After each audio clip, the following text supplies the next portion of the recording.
Hello students, welcome back to the series of lectures in which we were discussing the differential equation.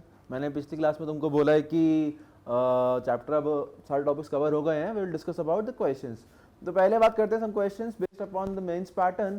तो let's start this series of questions. पहला question है the differential equation of all parabola whose axis of symmetry is parallel to X axis और is of order. मतलब कि differential equation मतलब उन सारे differential equation निकालनी है उन सारे पैराबोला की जिनकी जो एक्सिस है is parallel to X axis.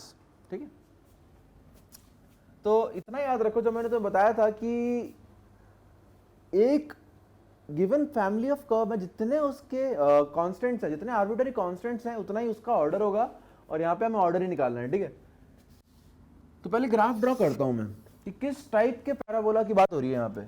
तो वो कह रहा है कि वो सारे के सारे पैराबोला, कौन से, जिनकी axis is parallel to X axis. Parallel किसके होनी चाहिए? एक्स एक्सिस के। मतलब कि कौन से? ये वाले, ये वाले, ये वाले, इन सब की जो एक्सिस है, एक्सिस ऑफ सिमेट्री है, it is parallel to X axis. मतलब कि किस टाइप की पैराबोला होंगे ये?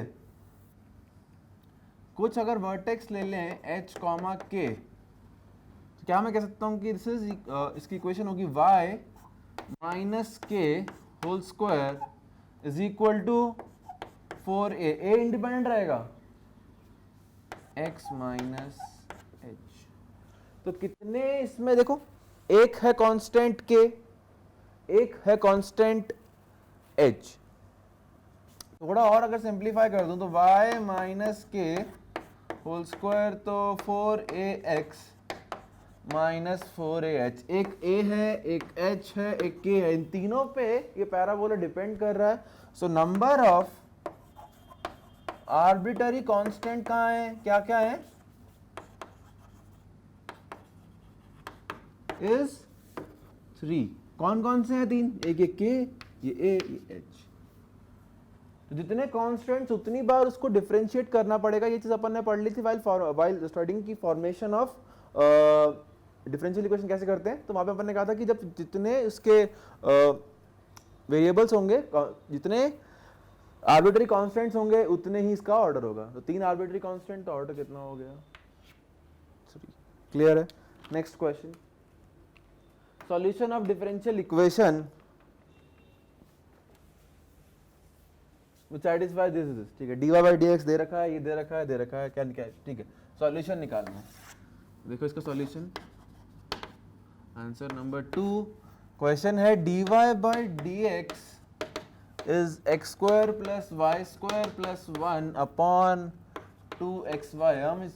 हम exact form of differential equation solve करना जानते हैं। उसकी हेल्प से देखो कितना क्वेश्चन इजी हो जाएगा। कैसे? देखो 2xy dy X square D X Y square D X plus D X. अब मुझे ये पता लग रहा है कि 2xy क्या है, 2xy dy है कि x को एज इट इज रखा और 2y dy is differentiation of y square. कि y स्क्वायर का तुमने डिफरेंशिएशन किया तो you will get the value कि 2y dy। और यहाँ पे क्या है? y square. इसको इधर ले आते हैं। क्या मैं कह सकता हूँ? 2xy dy minus Y square D x is x square plus 1 d x. तो इस चीज को ध्यान से देखो, वाई स्क्वायर का differentiation keeping x as constant 2y dy minus keeping y square as constant x का differentiation, you will get dx and this is equals to x square plus 1 dx। तो यहाँ पे माइनस, अगर plus होता तो simply we can say कि Y square into x का ये होल डिफरेंशिएशन है। पर यहाँ पे माइनस है तो जरूर कोशेंट रूल अप्लाई किया होगा। So in the quotient rule we know that denominator में आता है डिनोमिनेटर का स्क्वायर। तो इसके डिफरेंशिएशन में अपन क्या चाहिए? देखो x को रखा 2y dy वाई स्क्वायर का डिफरेंशिएशन माइनस वाई स्क्वायर को रखा x का dx। तो नीचे क्या आ जाएगा? नीचे आ जाएगा एक्स स्क्वायर। तो जो यहाँ डिवाइड किया है वहां भी करना पड़ेगा।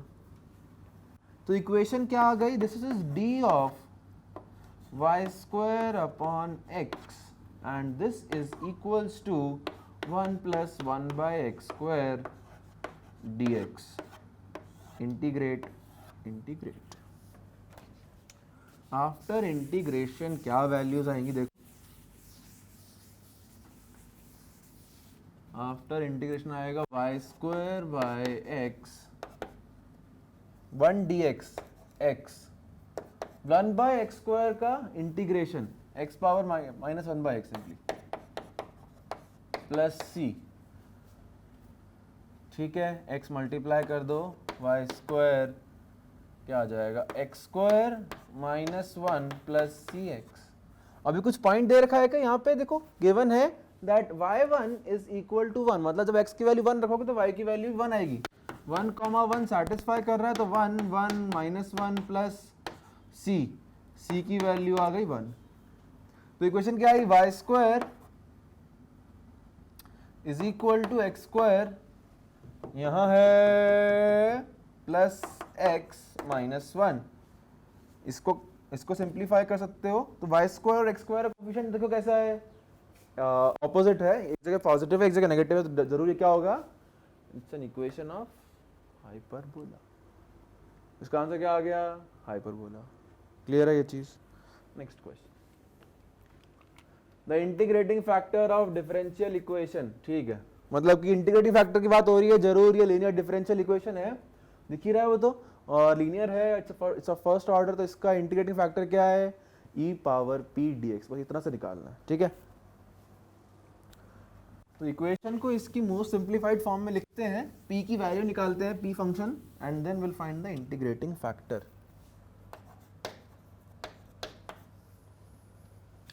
Divide by 1 minus x square, dy by dx minus x upon 1 minus x square, y is 1 upon 1 minus x square, ये हो गया function px, this is px।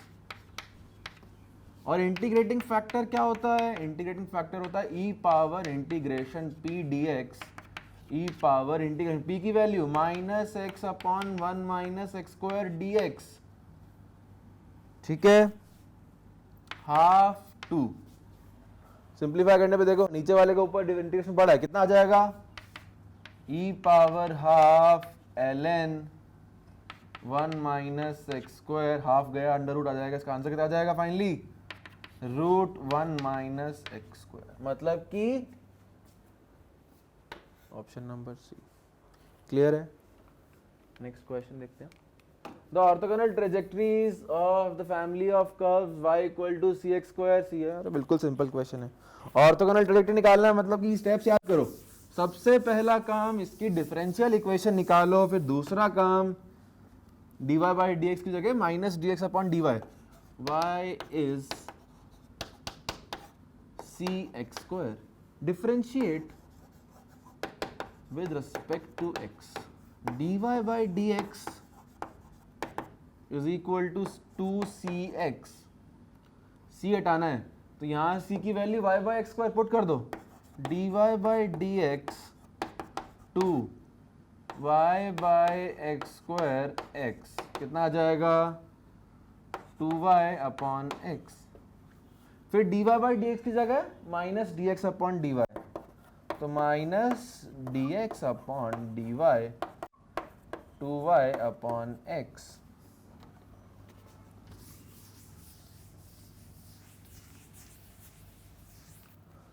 जिस इक्वल्स टू, सिंप्लीफाई करें अगर तो क्या आ जाएगा, minus X D x is 2y dy, integrate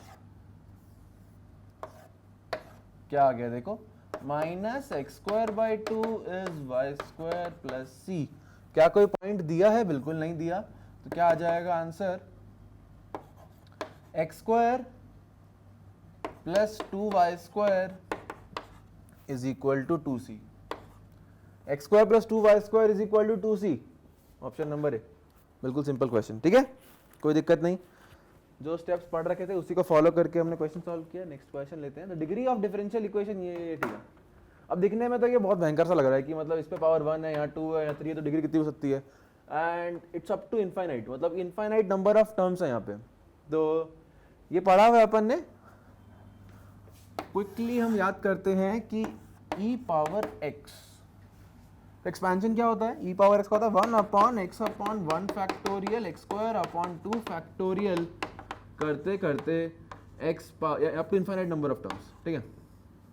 तो अगर क्वेश्चन में क्या गिवन है, x is equals to 1 plus dy by D x upon 1, फिर dy बाई डी एक्स का स्क्वायर अपॉन 2 फैक्टोरियल करते करते up to infinite number of terms, बिल्कुल रिजेंबल कर रहा है इससे। तो ये क्या हो जाएगा, e power dy by D x, log लो दोनों साइड, तो ln x is dy by D x, बिल्कुल सिंपल क्वेश्चन बन गया है, इसकी डिग्री 1 है, हो गया सर। तो degree of this differential equation is equal to 1. Next, differential equation of all circles which passes through origin and whose center lie on y-axis, मतलब कि वो सारे टाइप के सर्कल जो origin से पास करेंगे और उनका सर्कल कहाँ होना चाहिए, सर्कल होना चाहिए y-axis पे। तो पहले मैं उन सबको ड्रॉ करता हूँ, देखता हूँ कि उन सब की फैमिली ऑफ सर्कल कैसे बनेंगे, कहाँ से पास करेंगे। देखिए तो ऑरिजिन से ये पॉइंट मिल गया, ये पॉइंट सेंटर होना चाहिए, सेंटर यहीं पे कहीं, तो मतलब कि ऐसा कुछ सर्कल बनेगा, और एक ये पॉइंट, तो ये मान लिया मैंने ये 0, k, ये 0, 0, तो ये कितना हो जाएगा 0, 2k। अब मुझे पता है कि इक्वेशन ऑफ सर्कल इसके एंड पॉइंट्स ऑफ डायमीटर दे रखे हो, तो क्या होता है x minus x1 0, x minus x2 वो भी 0, y minus y1 y minus y2 is equal to 0। Solve करने पे आ जाएगा x square plus Y square minus 2ky 0। इसकी निकालनी है डिफरेंशियल इक्वेशन, ठीक है। तो उसके लिए देखो k एलिमिनेट करना है, तो मैं डिफरेंशिएट करूं बाद में, पहले सब्स्टिट्यूट करूंगा, इससे बेटर है पूरे को y से डिवाइड कर दो, x square by y square by y minus 2k। अब जैसे ही इसको with respect to x differentiate करेंगे, ये पार्ट क्या बन गया, ये पार्ट बन जाएगा 0। इसमें कोशेंट रूल, नीचे आएगा y स्क्वायर, y को रखा एज इट इज, ऊपर वाले का 2x माइनस x स्क्वायर को रखा एज इट इज, y का dy by D X plus dy by D x is equal to 0। LCM ले लो,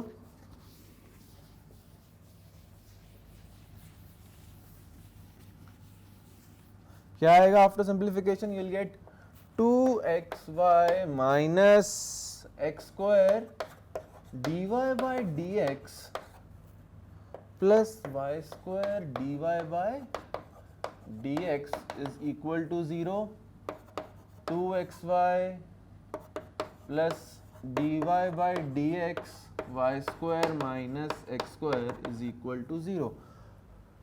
अभी सारे के सारे ऑप्शन में x square minus Y square है, सबको उधर ले जाओ, तो क्या आ जाएगा, x पूरे को -1 से अगर मल्टीप्लाई करोगे तो you will get x square minus Y square into D Y by D X, minus हो जाएगा यहाँ पे 2xy is equal to 0। Check कर लो कौन सा ऑप्शन है, माइनस होना चाहिए, x स्क्वायर माइनस स्क्वायर होना चाहिए, सिंपल है, कुछ भी डिफिकल्ट नहीं है इसमें। तो next question, orthogonal trajectories family of curves a power n minus 1 y x power n।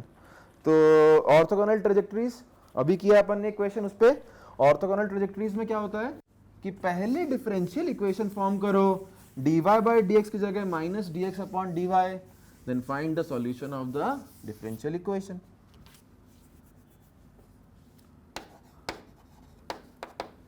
तो इक्वेशन है, फैमिली ऑफ कर्व है a power n minus 1 y x power n, differentiate with respect to x, a power n minus 1 dy by dx n x power n minus 1, divide the two equations, ये cancel हो गया, a eliminate, a ही तो था, a ही था यहाँ पे arbitrary constant, a eliminate हो गया, y upon dy by dx, एक पावर बचेगी, देखो यहाँ पे पावर x की है ना, यहाँ पे x पावर n माइनस 1 है, बचेगा क्या सिर्फ x अपॉन n, क्या आ गया ny is x dy by dx, आ गई है differential equation of the given family of curve. अब इससे क्या करना है, इसमें dy बाई डी एक्स की जगह minus D x upon D Y की वैल्यू पुट कर देंगे। तो N Y X minus D x upon D Y cross multiply N Y D Y minus X D X integration N Y square by two minus x square by two plus C x square plus N Y square is equal to C. Check कर लो कौन सा option है, X square plus N Y square, ये रहा option number B. ठीक, कोई दिक्कत नहीं, इसमें भी सिंपल क्वेश्चन था। नेक्स्ट क्वेश्चन पढ़ते हैं, क्या है,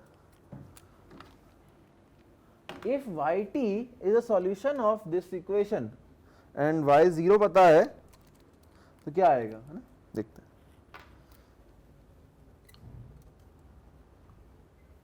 पहले लिखता हूं इक्वेशन क्या है।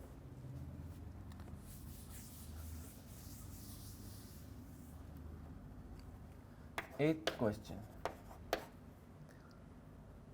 1 प्लस टी से डिवाइड कर दो, देखो दिख ही रहा है कि लीनियर डिफरेंशियल इक्वेशन है, तो पूरी इक्वेशन को 1 प्लस टी से डिवाइड कर दो, you will gate dy by D T minus T upon 1 plus t, ये p आ गया, y 1 upon 1 plus T. Integrating factor निकालते हैं, e पावर इंटीग्रेशन ये minus T 1 plus T d T, T में एक बार 1 ऐड करके सब्ट्रैक्ट करेंगे, you will gate e power minus D T plus D t upon 1 plus T. इसको लिख सकते हैं e पावर, ये बन जाएगा t, e power minus t into plus है ना, तो एक्सपोनेंशियल की प्रॉपर्टी लगा दी, into e power d t upon 1 plus t ln 1 plus t, ये वैल्यू क्या बन गई 1 प्लस टी, तो आंसर कितना आ गया 1 plus t e power minus t. Solution निकालते हैं अब, सॉल्यूशन होता है y into integrating factor, y integrating factor क्या है 1 plus t e power minus t is equal to integration q की value 1 upon 1 plus t into integrating factor 1 plus t e power minus t d t, cancel out e power minus t का integration, यहाँ आ गया y 1 plus t e power minus t, e power minus t का minus e power minus t plus c. C निकालने के लिए इसने given है y0 इज -1, मतलब कि -1, 0 से पास कर रहा है, x की वैल्यू -1 और y की वैल्यू 0 पुट कर दो, तो y 1 -1 ई पावर -1 और y की वैल्यू तो 0, 1 -1t, ठीक है, e power -1 minus e power minus of -1, यहाँ पे +1 हो जाएगा, यहाँ भी +1 हो जाएगा, प्लस सी, ठीक है। तो c की वैल्यू कितनी आ गई, c की वैल्यू e के बराबर आ गई, x को t को रखना है -1, y0 इज -1, ओ वेट नहीं, y0 इज -0, -1, t को 0 y को -1, तो -1 t को 0, 0 + 1 1, e power 0 minus e power 0 plus सी, तो ये कितना होगा, देखो e पावर 0 1, ये -1 प्लस सी, सी की वैल्यू 0। क्लियर है ये चीज, कोई दिक्कत नहीं इसमें, c की वैल्यू 0 आ गई। अब इक्वेशन में क्या पूछ रहा है, वो क्वेश्चन में पूछ रहा है y1 की वैल्यू कितनी है, तो t को पुट कर दो 1, t को 1 रखने से क्या आएगा y2 e power -1 minus e power -1, तो ये है, चलो ठीक है इतना रहने दो, एक बार यहाँ से लिख दो -1 अपॉन ई लिख लो, सिंप्लीफाई करने के लिए इसको -1 अपॉन ई लिख देते हैं ना, अच्छा लिखेगा, ये है 1 अपॉन ई, तो 2y upon E is -1 upon E, cut गया y की वैल्यू -½ डन, एकदम इजी क्वेश्चन। कौन सा आ गया, ऑप्शन नंबर ए, ठीक है। Next question, the interval contained in the domain of definition of non zero solutions of differential equation. ठीक है, तो इसने कहा है कि कौन से, मतलब इसकी जो डोमेन है वो कौन से इंटरवल में नहीं आ रही है। ठीक है, इसकी डोमेन निकाला था, तो पहले डिफरेंशियल इक्वेशन को सॉल्व करना पड़ेगा तभी उसकी डोमेन निकलेगी। तो पहले डिफरेंशियल इक्वेशन सॉल्व करते हैं फिर इसकी डोमेन निकालेंगे। तो answer 9 x minus 3 whole square dy by D X plus Y is equal to 0। dy by D X की वैल्यू आ गई minus Y upon x minus 3 whole square. सारे y एक तरफ, वेरिएबल सेपरेट बना दो इसको, तो ये आ गया minus d y upon y d x upon x minus 3 whole square. Minus को मैं यहाँ लेके जा रहा हूँ, d y upon y l N y 1 upon x square minus 1 upon x, minus minus बन गया प्लस, तो plus 1 upon x minus 3 plus c. ठीक है, अब एक काम करते हैं, थोड़ा सिंप्लीफाई कर लेते हैं। सी को लिख दो एल एन सी, यहाँ ले आओ, तो उसको लिखते हैं L N Y by C is 1 upon x minus 3।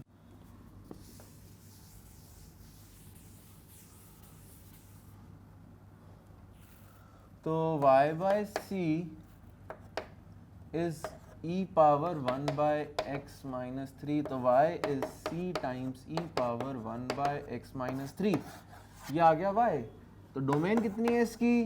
इसकी डोमेन है r माइनस 3। 3 नहीं होना चाहिए, मतलब कि जिसमें 3 है वो काम की नहीं है। तो चेक कर लेते हैं 3 किस में नहीं है। तो इसमें नहीं है तो ये चलेगा। 0 से पाए, 0 से 3.14 3 आ रहा है, नहीं चलेगा। 0 से 6.28 नहीं चलेगा, और ये माइनस 3.14 से 3.14 ये भी नहीं चलेगा। एक ही ऑप्शन अवेलेबल है, that is option number 9। Next question, if dy by dx is y plus 3y0, तो y ln2 कितना है? ठीक है, बिल्कुल सिंपल क्वेश्चन है। आखिर आपने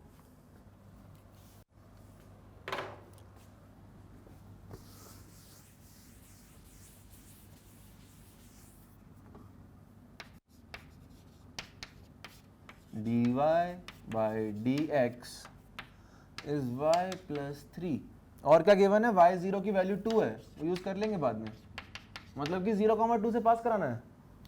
तो dy upon y plus 3 is d x, integrate ln y plus 3 is x plus सी।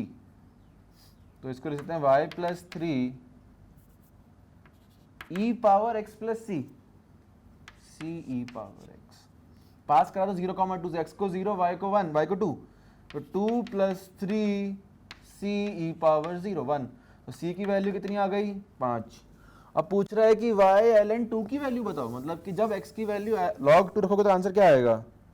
तो y plus 3 is 5 times e power x। x की जगह रखो ln2, y plus 3 5 e power ln2 तो 2 ही होता है, y is equal 10 minus 3 7। e power ln2 की value कितनी आ गई? 7। ये हो गया इसका आंसर। तो आई होप आपको इन 10 क्वेश्चंस करने में इंटरेस्ट आया हो, आपको मजा आया क्वेश्चन सॉल्व करने में। काफ़ी अच्छे क्वेश्चंस थे, ऑलमोस्ट सारे टॉपिक्स कवर कर लिए हमने इन 10 क्वेश्चंस में। तो it's a very good exercise for your practice after you have gone through all the videos. So thanks for watching this video. In the next class, we will discuss about the questions on the advanced pattern. So by the time, go through the questions and see you in the next class. Thank you.